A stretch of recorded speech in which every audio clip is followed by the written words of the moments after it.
fourth grade play. Mrs. Parsons' fourth grade students are very talented. Larissa paints especially well. David is a creative writer.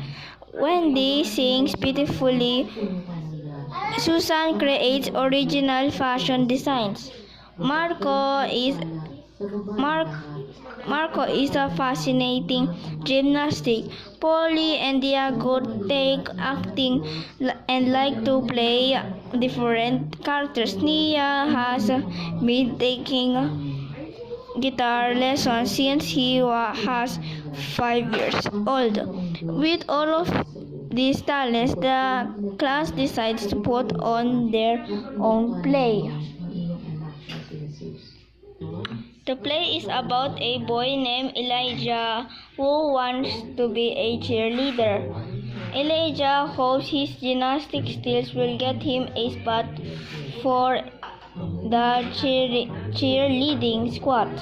Each student has a responsibility. Marco will play Elijah. Polly and Diego will play Elijah's parents. David will write the script. Nia will write the songs for the play. Wendy will sing them. Susan will design the costumes. Larissa will paint the scenery.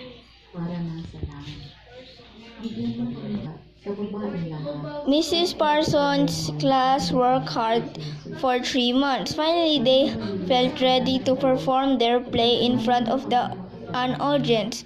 They sold tickets for their family and friends, and they were ready to go.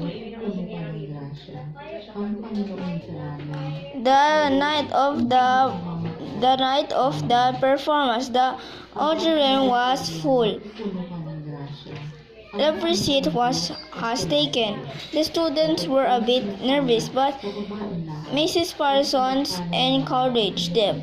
The curtain rose and the cast member walked into the stage. Polly and Diego and Marco remembered their lines.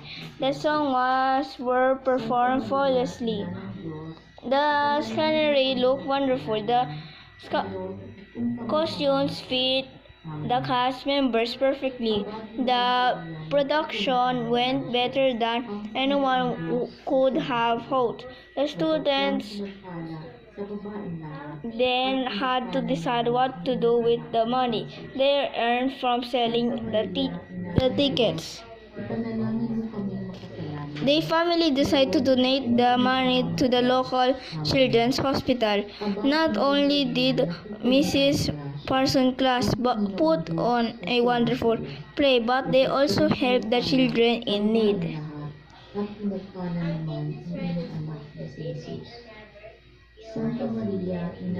Like and subscribe for more videos I'm gonna make for you for stories.